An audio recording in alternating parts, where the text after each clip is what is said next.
Welcome to Not All Business, a podcast by two former CEOs who went from competitors to friends. I'm Blakely Graham, and my co-host is Heather Cooper. And today, we're talking about how changes at work can start by changes outside of work and inside our bodies. Not all business. I am so excited about what we're going to talk about today. I am so intrigued.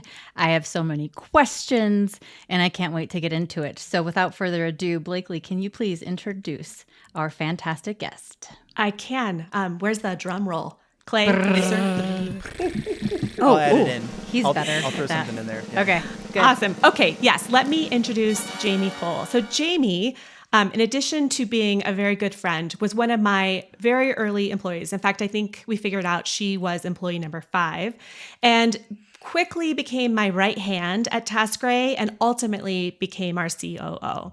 She is a people-centric operational leader who helps business owners reimagine what's possible through clear processes, that is, trust me, her strong suit, and focused execution.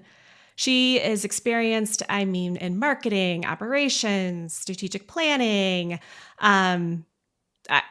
What department has she not run? But most importantly, she brings great energy and humor to almost everything she does. I don't even know why I added the almost. It is truly everything that you do.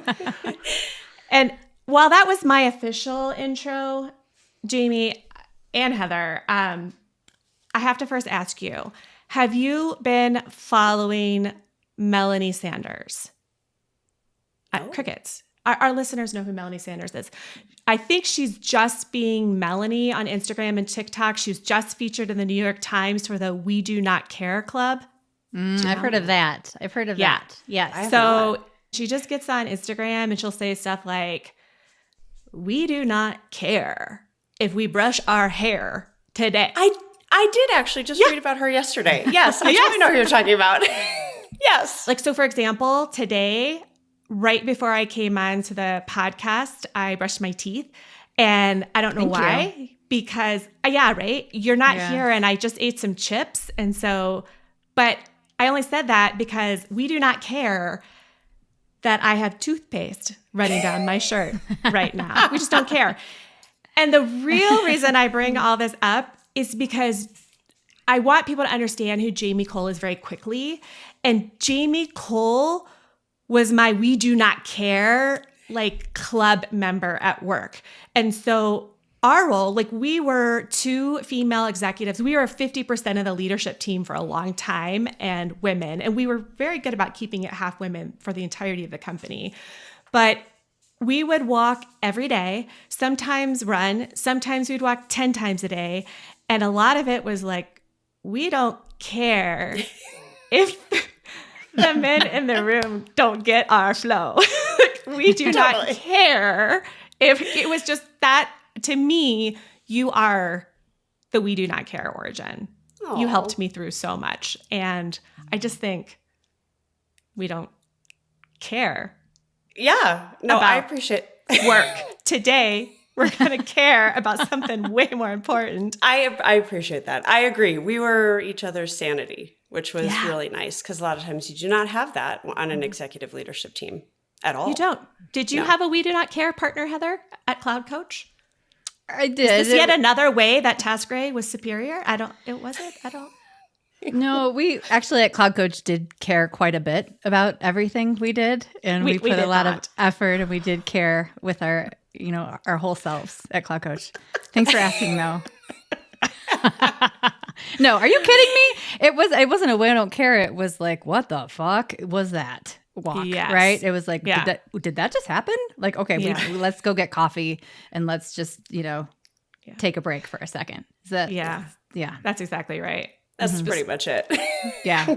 Speaking of We Do Not Care, Jamie, I'm actually glad that you are going to tell us a little bit about what you do care about, and do so publicly and openly, and talk about how it kind of interwove. We do not care if we have good make grammar. Grammatical mistakes. Right, there we go. Podcast. So let's kick off. Let's go back a little bit. And why don't you tell the listeners a little bit about what you mean when you say to your leadership and your presence at work was so impacted by a practice that you started outside of work. And what does that practice look like? And how did you get the idea and what happened? Just bring us up to speed. This is the part I'm really excited about. Yes. Okay. Let's So go. we're just gonna go open kimono here on everything. So Yay! Literally. yes. Let's do it. Literally. Hi, everyone. Blakely here. This episode of Not All Business is brought to you by yours truly, where strategist Cindy Fergard helps growth-minded leaders navigate pivotal moments with confidence. I worked with Cindy when I was CEO of TaskRay, and she's what I call a CEO whisperer. She helped us execute a complete brand pivot, boosted me up as a leader, and set us up to hit aggressive growth targets that led to our successful exit. Whether you've hit a growth plateau or you're evolving your company, maybe you're at a career crossroads, yours truly provides the strategic guidance you need, because what got you here won't always get you where you want to go. So sometimes you need a Cindy to help push you forward. Visit itsyourstruly.com and mention Not All Business for a complimentary strategy consultation. Okay, back to the show. In 2017, I went through a very bad divorce. Like one of the worst kind of divorces you can possibly ever imagine. Blakely was there for my TaskRay family was so supportive of me, which I am just very lucky that I had them because I don't know what would have happened had I not had them. So anyway, I go through this terrible divorce. I'm 40 and I've got 2 kids. Luckily I had a career, and by the time the divorce is official in 2018, I'm pretty wrecked. Like I don't have a lot besides just like daily, like getting through the day. I didn't have a big, bountiful, beautiful life, which is normal. That's very normal post-divorce, right? Yep. So then you're left there kind of holding this bag of like, what the heck am I going to do? And right around that time was when I started to move out of the VP of marketing and product role into this more operations focused role as a chief of staff. And we got executive coaching via Blakely and Eric and Mike saying, hey, we're going to up-level the whole leadership team. Nice. And I was so excited. I've never had executive coaching before. And to this day, I will tell you that was the hands down the best benefit I've ever received at work. And I've now subsequently told many other of my clients that they should offer executive coaching. It is a huge benefit. I love that. Nice. I believe It's so awesome. wholeheartedly Point in Blakely. I never did that. it. Point Blakely. Yeah. We need a leaderboard. And we are keeping track of the score. I love it. I definitely am. Track. Yeah, I we are definitely keeping am. track. Yeah. Okay. Yeah. Okay. So I start meeting with this woman, and I also tell everyone this. Her name's Carolyn Keys. She's amazing. Carolyn changed my life. Like I say this to everyone. Carolyn changed my life.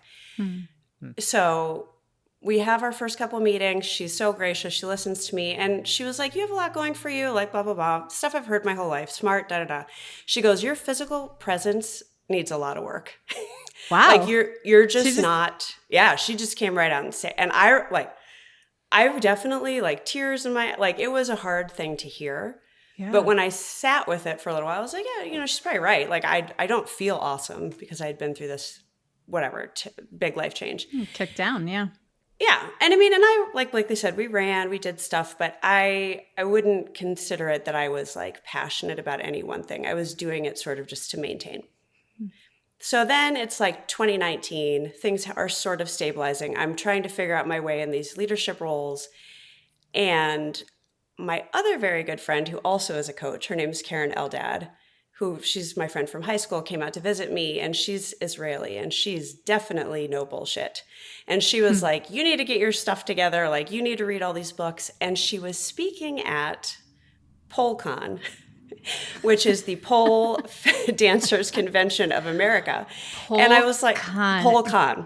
Yeah. Clay is taking copious notes, by the way, listeners. Yes. I can see him jotting that down. Okay. I remember this because this is when Karen spoke to our company, right? Yes. Wow, she is a force of nature. We should put her in the show notes. Another amazing coach. Karen is a force of nature. That is the best way to, and she has been since we were 14 years old. Like, I've known her that long. So she's giving me this, like, hey, read this stack of books, no more complaining, get your butt out there. And I'm watching all these pole dancers like walk through the lobby of the Westin Hotel. And I was like, they look like they're having so much fun.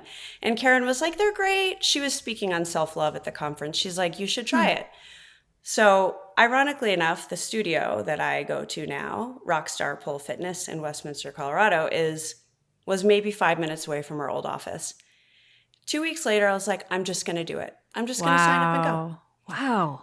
So I sign up, but I didn't have the courage quite yet to try pole. I tried Lyra, which is the hanging hoop.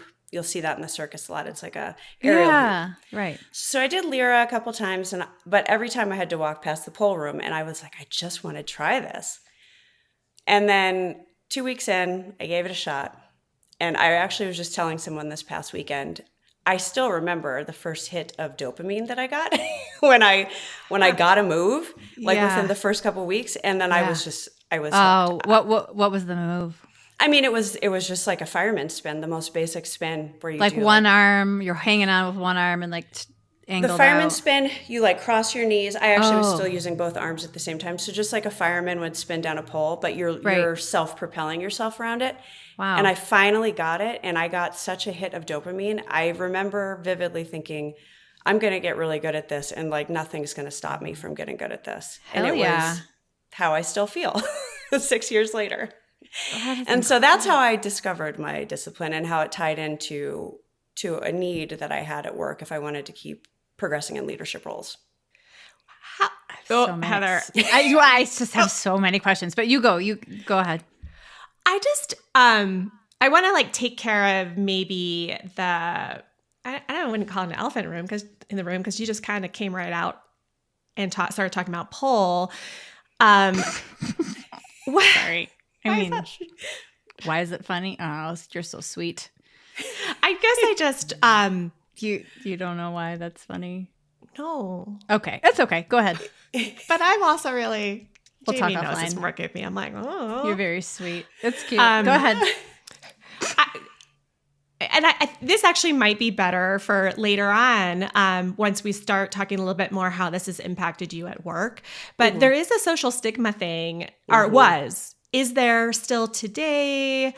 Like, who is coming to the pole studio, or are you in partnership with a lot of other female executives?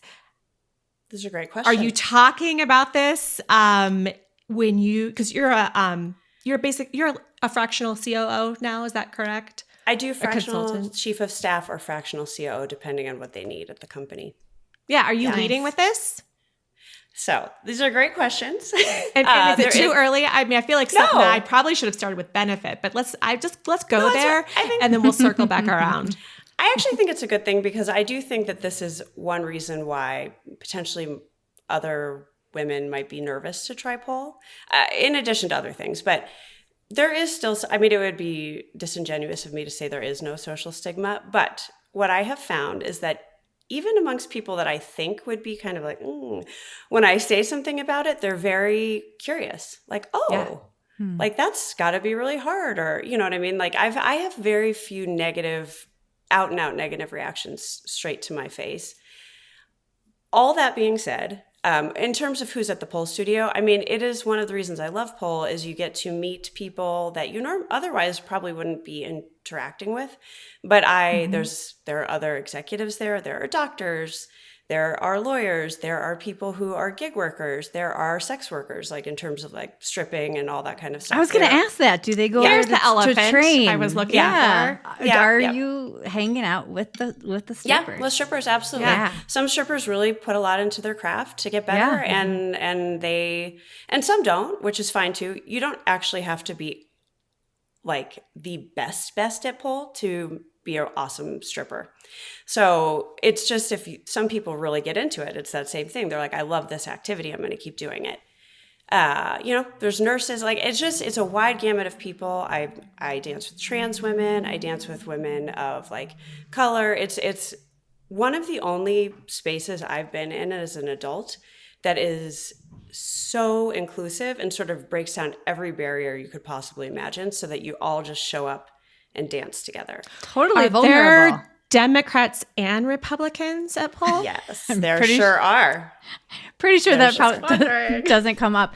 I want to know if the sexiness part is part of it. Like, is that part of the training of it, or is it just like the physical feat? Because to do that, I can't even climb a rope in gym class from 6th grade. I remember being so embarrassed at the presidential fitness competition. I could never even get up a little bit. So like just the sheer strength alone that it takes to do that. Yeah. And so what part of it is that? Is there the sexy component where it's like, and that's like more of the emotional part, I would imagine? Yeah. So the answer that I would give about pole is anything you want it to be, which is why I love it, because there are so many styles. Mm-hmm. There's what we call heels, which is generally the sexy sort of exotic style. And then there's the more pole sport aspect of it, where it's a little like you're doing gymnastics and you're like, or the circus part of it, where you like do a move and you There's the dance, there's storytelling. Like there's a thing called pole theater where you create a story and a song and you do a pole routine to that. So it can be anything you want it to be, but I will be very honest in that the thing that beyond the physical, like, oh my gosh, I'm able to get these moves and it feels so good. Yeah. When I first started doing some of the moves that would be considered more on the sexy side, I was like, oh, I really love this style. It's helping me feel better about myself and helping me get in touch with a part of me that had long been dormant, if ever was like fully activated. Oh, that's beautiful. Yeah. That's beautiful. I'll say one more thing. This past week, it's been my dream to run a workshop for female executives to help them with their physical presence via introducing them to pole. And just this past week, I actually got to do it with my current work team because we had our quarterly planning. And I was like, it was my boss's 40th birthday a month ago. And I was like, I'm doing this for you. So we did this. And one of the things that I explained to the group was this. The interesting thing to me is that people see pole and they're like, oh, that's so sexy. That's hard for me, or I don't know if I want to do that. The thing that I like to focus on, and the thing that I learned pretty early on in pole, is that if you try to be sexy, you will be very unsexy. And it doesn't work that way. Like you can't like try. Yeah. Otherwise everyone's like, oh my God, what is this person doing? So there's a teacher at the studio that I go to who is a genius. And the way she explains it to the newbies is this. This is actually about sensuality. And sexy is performative in that it's what someone else's judgment of you is. Whereas sensuality is how you feel in your body, what the experience that you're having while you're dancing. And I had this group of women on Tuesday who were so nervous about doing the exercises. And I was like, just don't even focus on anything except how it feels to rub your fingers against your arm. That's sensuality. That's all it is. And that's what you learn in these sexier styles of pole is to tune into your body and to be able to move it in a way that feels good to you. And then lo and behold, that comes across as very sexy to many people watching it. I love that because you could take it out of the pole studio. I mean, if you're in a very intense moment where you need to check in with yourself and ground yourself and bring that inner confidence, yes, it would be as simple as just kind of caressing the inside of your arm and no one's noticing, but it's like kind of grounding you back to that space that's going to make you brave and bring out that confidence. That's awesome. Literally. That's exactly what I said to the ladies on Tuesday. Really? Yes, exactly. That was going to be my follow-up question. If I think back to when Carolyn said you need to work on your physical presence, Jamie, and now when you walk into, let's just say, a boardroom, what's your physical presence today? So the difference is I'm just wildly more confident in my capabilities, which is, and I said this again to this group of women on Tuesday, pole does it for me, right? Like that's my thing. But I actually believe that there could be many different practices that anyone could pick up outside of work that give them this physical confidence. It doesn't have to be pole or dance or anything like that. But I know what my body is capable of now. I know how disciplined I am. I know how hard it is what I do. And I know what I'm willing to do to achieve my goals. And so I feel much more confident now looking and standing fully in my full strength because I'm a big girl. Like I'm tall and I'm broad and I have big muscles. And I'm just like, these muscles do a lot and I'm not embarrassed of them anymore. And also, we walk in these 8-inch heels. I've danced on stage in front of 100. Back it up. Did you say 8?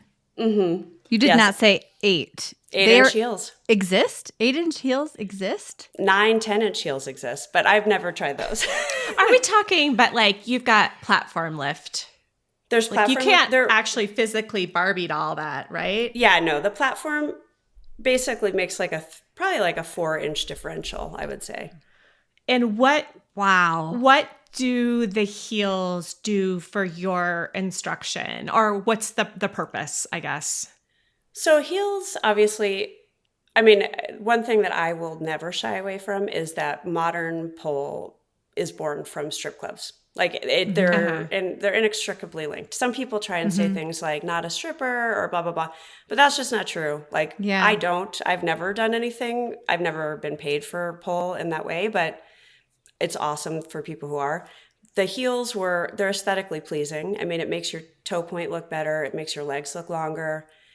It definitely adds a level of like danger to the fact that you're doing these crazy aerial tricks in these huge heels. Amazing. But we use them obviously for the same reasons. But one thing I did explain when I was doing this workshop on Tuesday, any heel, even if it's just 1 inch, actually makes you have a little bit of a sway back, which automatically opens your chest, which automatically makes you feel more confident as a woman. It's true. It's like a heart opener. And many women do this. Like it's a way to shrink. It's a way to not take up space. And dancers learn to turn out, but the heels actually just kind of make you do it anyway for you to maintain balance. I find this really interesting because Jamie knows this about me, but whenever I had to go into a really tough boardroom against, it could be the executives of Salesforce. I had plenty of those, or a customer. Stop bragging. The humble brag thing, that's an issue week after week. Whether it's the top executives at Salesforce, whether it's a one-on-one with Mark Benioff, like whether it's he does know who I am. But okay. All right. That's quite enough out of you. Okay, go ahead. Would you wear heels or not? I'm on the edge of my seat. Yes, I would. And I did not wear heels to work, but I would always wear heels when I'm going into the boardroom because, and I've never put words to it. And I don't even know why, because I think in some back of my brain, I'm like, ew, why did I do that? Why did I feel like I had to like dress like a girl to go up against these guys? And it wasn't that. I felt taller and I felt stronger. And I bet you it was this natural, what'd you call it? Like sway out? It causes your lower back to sway, which automatically opens your chest to balance. I always, do you remember? I remember. Oh, yes. Humble brag. I had these beautiful blue embroidered Charles David shoes. I would wear it at every meeting. Wow. Yeah. No, Thank that's you, a Jamie. real wow. Thank you for making me understand that. Because I thought I was just purposely using my sexuality to get what I wanted. And that felt not right, because I know women sometimes do feel like they need to do that. Yeah. But what you're saying is you did that because it made you feel more confident, sounds like. Oh, yes. Okay. I would buy a new outfit and I'd wear like tall heels and I would just power walk into that room. And I felt great, Yeah. I like that so much more than you saying I went and bought a new pantsuit and flats to like conform or like I didn't need to look like Hillary, Right. That's not my style. I mean, love you, Hillary. Maybe. Question mark. But oh, Jesus. No. Oh, edit? Okay. Edit no, out. I mean, that's fine. I don't want to piss off Hillary Clinton. But, especially right out the I gate. think all of us don't want to piss off Hillary Clinton. I think it's just fair to say. It's just a fair, yeah. I mean, it's a great Hillary. I apologize for that. I would love to have Hillary as a guest. I really would. Well, that ship sailed. She is a listener. She is a listener. She's a friend of the pod. Yeah. Okay. Go ahead. That makes sense, though, Blakely. I absolutely identify with that because I've gotten advice on both sides of that regarding, don't look too sexy. Don't wear your hair down. Don't, just all of these rules of like, how can you be taken seriously? And it's all bullshit, because if I wanted to wear it down, like whatever makes you most confident is what you lean into. So if you are someone who's not stable on heels and you would be nervous that you would trip, don't wear the heels. Like you've got to go in feeling as confident as possible. But this is really interesting, because would you say, though, you are to some degree now in your leadership style, you are using your sensuality, right, versus your sexuality, and then that's okay? I don't know if you remember, this is a humble brag. It's okay. We're used to it. Go ahead. I spoke at an event at CU, and it was women in leadership. I can't really remember. Colorado University? University of Colorado, correct? I spoke at one at Colorado State University, actually, which is the competitor, the point. What do you call it? The rival. The rival in Colorado. They're the rival. Okay, but go ahead. I remember there was a bunch of millennials there, and they're like little mini they're activists, right? Generationally speaking, compared to Gen X. And somehow I got like trapped into this question of like, do you use your sexuality to kind of get what you want? And I'm like, I do remember this. You damn right I did. Like I did. Right. Like you as a conventionally pretty woman, I was able to use that. I mean, I have slept with people at work. I have. No. That was wrong. Okay. Pre-marriage. Pre-marriage. I have many more questions. No. I just more meant like I've dated people at work, so I was trying to be very accurate with that. But I did use my sexuality at work because I don't know. I felt really trapped into that, but I didn't want to lie about it. You kind of use what you got, It was more of a grit, tough knocks, like. But you used it to get ahead? Like you're saying you like flirted to get the meeting kind of thing? Or promotion? I don't believe you did that. It was charisma, right? Like I feel like I used my charisma it was flirtatious, and it wasn't ever to get ahead at the expense of another woman or another man. It was just to get noticed and to get the conversation. Sometimes you had to do that to get the conversation, right? But that's just you being you. Like It is, but if I thought about it and the way these millennials were like attacking me at this women in leadership, it made me feel really bad. And I felt a little guilty about it. And so I just I'm not saying I feel like better. I feel like there's an innate reason that I'm hearing about being in touch with whatever power you have. And sometimes that power is just your sensual charisma.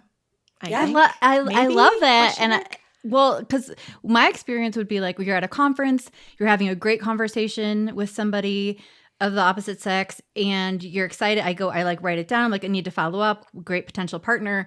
And then they tag you through the conference system, want to go for a drink later. And I'm like, wait, I thought we were just having a business conversation. So then it's like, okay, did I tilt my head? Did I smile? Did I laugh too much? But that's just me having a personality. And so that thing, if you go into it just owning it and being yourself, is very different than you saying, I'm going to go try to flirt with this guy and like make him think that I want something in a sexual way. Oh, yeah. You never did that. No, you were just yourself. No. You just showed up as you. And what you didn't do was did you do that? No, I don't know. We're definitely still getting to know each other. From what I know about you, I can't imagine you like unbuttoning and just being like, so how did you think that went? Like, you're not doing that. No, I did never like bent over. No, I didn't like look at my boobs. I did not do that. Sorry, Clay. Hey. Sorry, Clay. I don't know. But back to Jamie. I want to hear more about how long it took. So when did this journey start for you? 2019? I started pole in 2019. I just had my 6-year pole anniversary in the middle of June. So yeah, like June 2019 I started. And so how long after you started would you say that you started to notice the spillover of like this confidence and the sensuality impacting your personal life, maybe your dating life. I mean, that's not going to look bad on a dating profile. I feel like that's going to get some positive responses. And then also, in work, how long did it take? So immediately I physically felt better. And I started, I wasn't doing it to change my body composition, but my body composition started to change fairly dramatically. Very dramatically. Some people don't recognize me anymore. Really? Yeah. I look wildly different than I used to. So is it cardio and muscular, or is it just? I mean, it's both, because you're doing, you're lifting your own body weight multiple times. And so I can't even do a push-up. That's true. Not one. And and you're doing it aerially.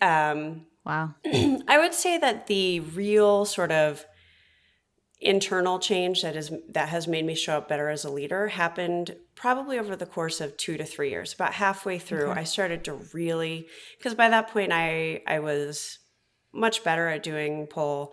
I had also concurrently started training Contortion, which is a form of extreme flexibility to get better at pole. And that gives me a lot of confidence. Wow. And then just enough times of really communing with myself as a sensual being and performing. I did a striptease in front of a group, 100 people once. I was going to ask that. If you're doing this and at these classes, are you guys performing for each other, or is it everybody on their own in their own little world? So we have showcases. So it's basically like an adult dance recital for our studio. Wow. And then also I've performed for different dance troupes. We have local dance troupes that utilize aerial artists. So I've done both. But yeah, for 1 year at the showcase, I did a very classic burlesque act with very little pole in front of 100 some odd people. And I was just down to my thong and pasties. And I'll tell you what, you feel really confident after doing something like that. That's amazing. And you knew these people in the audience, or were they strangers? A lot of them. I would say a quarter of them I know loosely or directly because of the studio, and the rest were just people who came to the show. Are pasties the thing that you stick on the nipple? Yeah. Okay. Yeah. Just making sure we're on the same page. Yeah. But I mean, so by that point, I was really starting to feel. Blakely didn't know. It was for Blakely. Did you see her face? Blakely. She's Blakely. I can't use pasties. Why? This is getting weird. Okay. We'll talk about that after. Okay, well, that's an aside. But oh my God, you have piercings. Oh. That's what it is. I bet it is. You must, because that's the only reason why you couldn't use a pasty if you have piercing. I mean, I guess I could use them, but you wouldn't be able to see them because my boobs are upside down triangles. They're just not. That's all I meant. Okay. Well, I don't know. I think you have piercings, but okay, go ahead. Back to you, Jamie.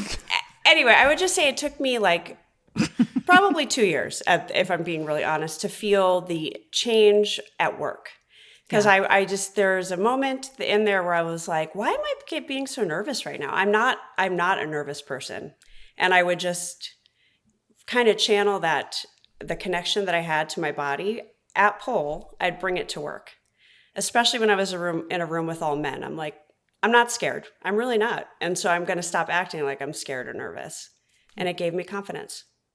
This is, I saw the change, right? First of all, the physical transformation, her abs, it was crazy. Wow. I also saw the change in your soft skills, I would say. Mm-hmm. And there was a while there, I was in 2019, I guess 2020, I don't know if you were scared or you weren't scared, but you said you weren't scared, and you started taking on everything that I was scared of. It was really interesting. And you'd be like, oh, I'll go ahead and do that, Blakely. I'm not scared. And I'm like, is she not? Because we had some dynamics, right? We had some tough times. In fact, the same coach that we'll credit for changing Jamie's life also changed the trajectory of our company by teaching us all how to communicate. And I'll never forget, we had to all learn how to communicate. And we had this very robotic way of talking to each other, and the whole company hated us. And they were like, because they had to say like, really like, these are my conditions of satisfaction. Like we had to talk in these like really robotic ways and everyone rolled their eyes. And Jamie was like, I'm not scared to lead this. I'm not scared to model it. And that's what you need in a leader. You need a leader top down modeling that they have no fear. And I'll just remember you and one of my co-founders, like, you guys kind of hate, I don't know if you hated each other, but it certainly looked like you hated each other. Yeah. And he's like, what's communication training? You're like, we're doing this communication training. And you started showing up. And again, I'll go back to the end. Were you scared or were you faking it? It's what I want to know till you like make it. But a little story, they not only, so it was head of technology and head of marketing, and they hate each other and they started talking robot because Jamie started modeling it. And then all of a sudden, there was like this beautiful partnership that came into place and they had each other's back. They learned to disagree. They learned to be respectful. They started modeling it for the whole company. It changed the entire dynamics of our company. And he installed a pole in her garage. Yes, Mike is the one who put up my pole. No way. Yes, and they're still close friends to this day. We're still really good friends. That's amazing. Were you, that to me, that was the biggest transformation I saw, is that you said, I'm not scared. Blakely, let me do this. Blakely, let me lead this. Were you scared? At that point, I was probably more like, still a little scared, but I was getting this is where the things sort of parallel path. I was starting to have success with pole and really feeling this emerging confidence in my physical abilities. And I was like, well, I'm going to try it over here too. Because it's, as our coach Carolyn would say, there is no distinction between personal and professional. They inform each other. And so I was like, I want more feelings like this. So I would learn something over here. I'd do something over here. And I was probably still more scared at that point than I even recognized. But I was just so jazzed up because I was learning and growing, and I wanted to You got your power learning. back. You got your power back. You're scared, but if you're scared and you're going to something with you feel like you have a sense of power that had been decimated over the past several years and everything you went through, all of a sudden you're walking into that room. Totally. Feels good. You don't want to give it up. Yeah. How do I get my power back, Jamie? This is for the listeners, right? Like, Have you lost I it? appreciate you said, I don't know that I've lost it. I don't know that I've ever had it in a way I've witnessed in Jamie Cole. And I want that power. And you said something to me, like right after we sold the company, you said it a few minutes ago too. You said, Blakely, everyone has something, right? It doesn't have to be pull. No. Maybe it is. Maybe it's contortion. I don't even really know where you get contortion lessons, but I'm going to say in curious. 1 second. Tell, how do I do it? How does the listener do it? So I've thought about this because, I'm a pole pusher. I'm always like, come to a pole class with me. And a lot of times people are like, that was cool, but it's not my thing. And I'm like, that's fine. What I think is spend some time thinking about when you've been the happiest. Like, what activity are you doing?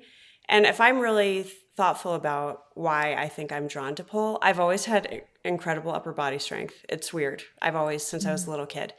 And I've been drawn to theatrical stuff. Like, I was a musical theater actor kind of person. Oh, love that. And so this combines all that. And so this resonates with me, right? But like some people, they're like, I want to be up in the mountains, climbing a peak or whatever. Like whatever it is that lights you on fire, it should be something that feels like play, like something that brings you childlike joy, because then you're going to keep doing it. I don't really think of pole as work or like working out. I would literally do anything to get better at it. So it's also made me start lifting weights. I started training contortion. And the one thing I will say about contortion is if I had to give up everything, even including pole, if I could only pick one thing that I could keep, I actually would keep contortion over everything else. Because while I love pole, contortion is the one physical discipline that I do. And I train with this woman named Athena Wolf in Serbia that actually is going to make me be able to live on my own when I'm 90. Because most of us are so inflexible. And I can't touch my toes. Yeah, when I started training contortion, I couldn't really do stuff like that.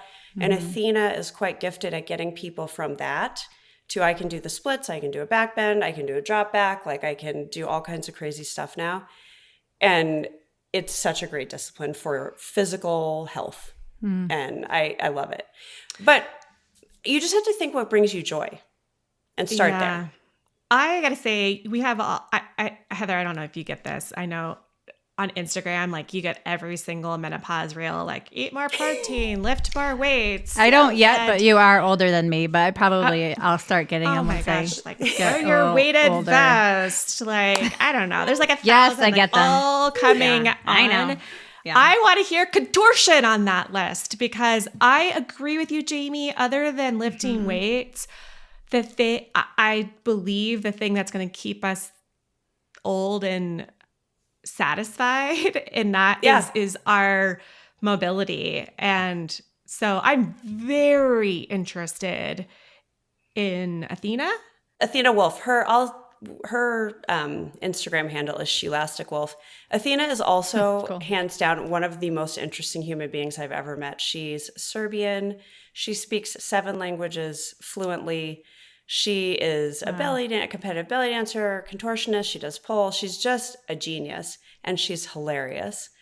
But she's particularly gifted at getting people from like very little flexibility to what I would consider what most people look at you and like, you're so flexible. She can get you there when I say small period of time, it takes about a year to build true flexibility. But she knows how to get someone from basically novice to health. Sounds like a good guest. She would be a great guest. She's so interesting.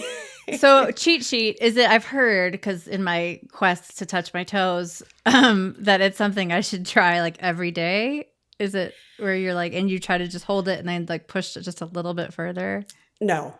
Okay. Well, that's why I haven't done that. Most of what we know about, most of what we've been taught about flexibility is wildly inaccurate. Okay. And actually just even the science around it is over the last 20 years. But flexibility there's active, passive, and dynamic. Passive is like if you're forcing yourself into the stretch, like you're like, what? Yeah. Active is when you're pushing past your end range. Dynamic is like you're bouncing in and out of a stretch.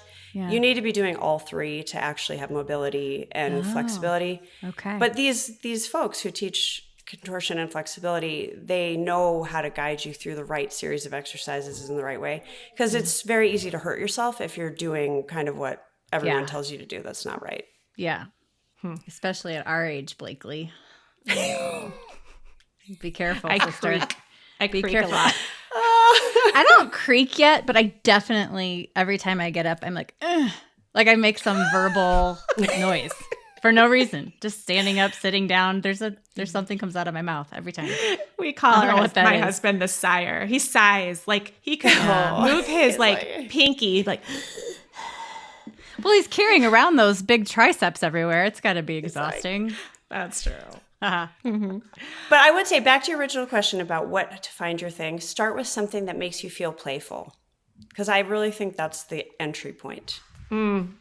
I hate to disagree with you on the call, but I did. I've always dreamt of being a choreographer. And so Were you a dancer? I was never like a great one, but in my mind I was like on the dance team. I did a little tap, a little jazz, a little ballet. I was on my freshman dance team, and then I moved, and then I was ostracized at the new school. It's a long thing. So I stopped dancing. Some trauma. But I went to a hip hop class, Jamie, like 2 months ago. Okay, I will say this. No, because you're bad? You're bad, I was nervous because you're like, everyone's going to watch me. And I was so nervous. I didn't have the confidence. Well, no one watches you because you're so busy watching like the instructor. But it didn't make me feel good. It made me feel sad. Hip hop is arguably the hardest dance style to pick up. It's my favorite. I always, in another life, I wanted to be a backup dancer for Usher. That was my thing. I'm probably too late, but it's my. I don't know. He's never too late. Going through menopause, so I think you guys are probably fine. It's the Detroit in me. Yeah. I hold it here. Is he from Detroit? No, I'm from Detroit, dumbass. But is Usher? Oh, I don't know. I think Usher's from Atlanta. He's not, Yeah. but it's that style of music, hip hop, Motown, Yeah. Okay. Yeah. All right, but you're saying go back to that. Just maybe start with ballet. I mean, could start with ballet. You could start with some other style of dance that is not as technically challenging as hip hop. It's a really hard style of dance. Like, in fact, we were just talking about this last week at the camp that I do, like how hard hip hop is. Even people who are really, really good dancers have a hard time with hip hop. But maybe like start with a heels dance class. Those are really fun. But the dancer heels, like the 2-inch heels. Yeah. Or you could do bar. Have you done bar? Like Pilates bar. It's very belly. That's a workout. Well, oh, okay. Yeah. We're supposed to childlike joy, Heather. Speaking of childlike joy, Heather, I think you should ask Jamie our question. I actually had a question. Oh, if you don't mind, can I jump in? Please. Yes. So Blakely was talking about wanting to experience that joy that she enjoys through dancing. But one thing that you said, Jamie, that was really interesting is that the unique space and the community at Pole that you have seems like edifying and empowering. Yes. And I assume, kind of like Blakely, like I've tried to join music communities, art communities, and sometimes you're like, this isn't fun. And a lot of it are the people and the space that you're actually in. I enjoy the thing, but I don't enjoy maybe this space or the people that are here. So my question to you was going to be, what are the things that you could identify that actually create that space so that for a person like Blakely who's looking to join a dance community again and enjoy the thing that she enjoys, what would she be looking for outside of just that pure joy of dancing that is in that space? That's a really great question. And because it does, the community plays a huge role in the enjoyment of it. Like most of my friends now are pole friends. These are the attributes that I've tried to really hone in on this, because I've gone all over the world to do pole at this point, and it's pretty much the same everywhere I go. One, it's a bunch of people who, regardless of what we call them our muggle jobs are, love this activity. So we've got this in common already. And I know that sometimes that's not enough, but that's a pretty big thing when it comes to this activity. The second is there's a lot of cheering in the teaching style of pole. So they'll teach you something and you'll each go around and do it. And like, we're actively cheering and the teachers are like, cheer, cheer, cheer. So it becomes a group activity in a way, even though it's a very individual activity. Wow. And then I think the third one is it's just a certain personality is drawn to this. We're a little bit like maybe weird. We like things that are a little different. We're a little bit nonconformist. Even though people have different political beliefs, cultural backgrounds, whatever, there's just a little element of like nonconformity around most pole people that I've been around. And just, I would say, this dedication piece, like we're all dedicated to getting better and helping each other get better, because it's very clear when you're in a space like that you do get better by cheering for someone else and vice versa. And so, Blakely, I agree with you. There are many dance communities that feel exclusionary, but there are definitely dance communities that you can find that are more inclusive. It's just, you might have to work a little bit to find it. Versus like pole seems to be relative. I was just in a pole studio in Cedar Rapids, Iowa 2 weeks ago, and I was like, God only knows what this is going to be like. And I'm like, pole people are literally the same everywhere I go. Austria or Cedar Rapids, Iowa, it's the same. That's so great. Wow. Yeah. It makes me think of like Zumba.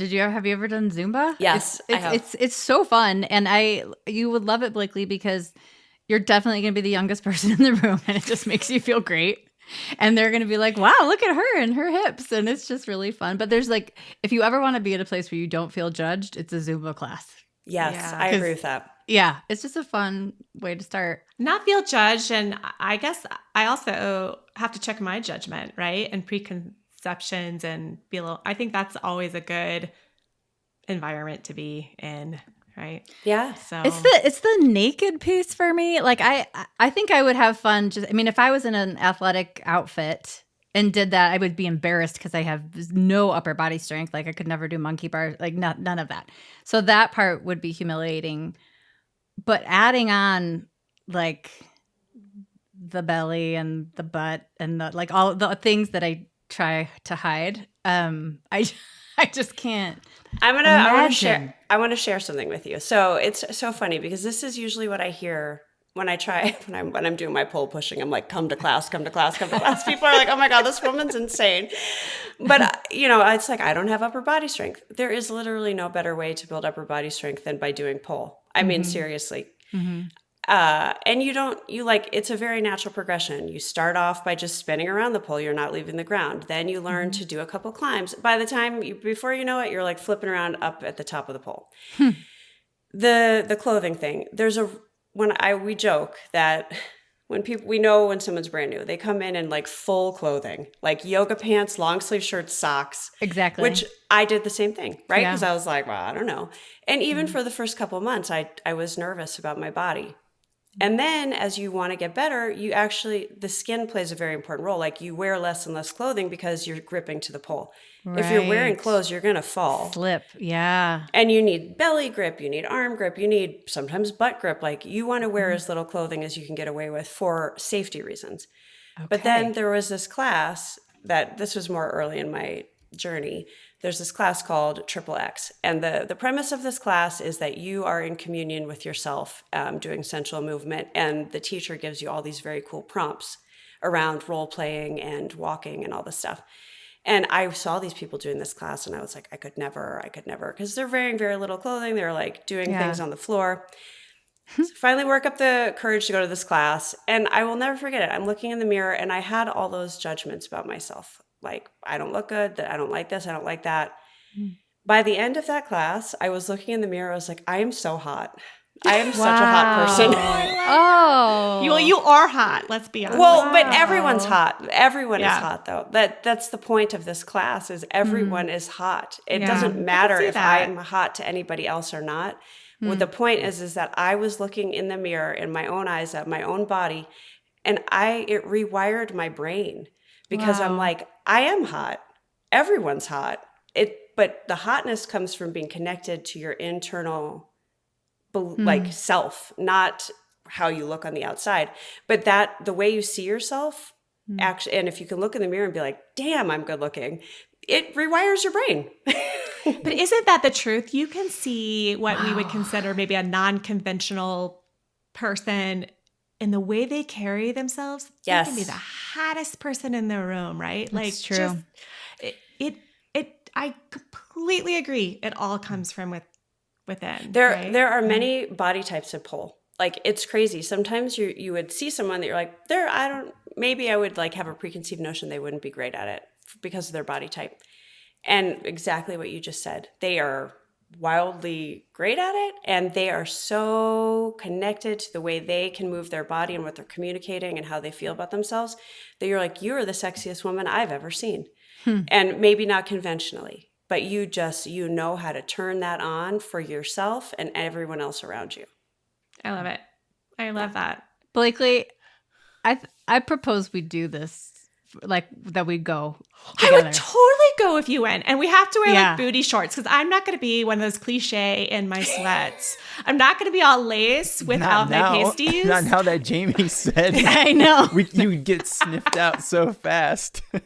I am going to, because fuck all if I'm going to go on like the hill, like the people that are all like decked out in like the perfect ski outfit and gear and they can't even get down the bunny hill. Like I am gonna be like sign on my head that says I'm first timer. You just said we do not care what you wear. We don't know. Well, you're just saying that because you're a CrossFit person, so I still got all the cellulite in the world. Come on, an upside down triangle for boobs. Like it is what it is. And she might get sick. She might throw up on the pool. Has anyone ever thrown up on the pool? I mean, I've almost thrown up a couple. You definitely get to the point. Yeah. I mean, there are times when, at the beginning when I was doing spin pole, that I would just get so overzealous. But if you lay down on the ground, you feel better. And I mean, even still, just sometimes you get going too fast, which is I'll bring the electrolytes. Okay. Yes, yes, lots of electrolytes. I commit. We will go do a class together, and then we will have to do a catch up on the next episode about how it Let's went. film it. Oh, we can't. Can we film it? No. Yeah, you can film it. Clay's like, no.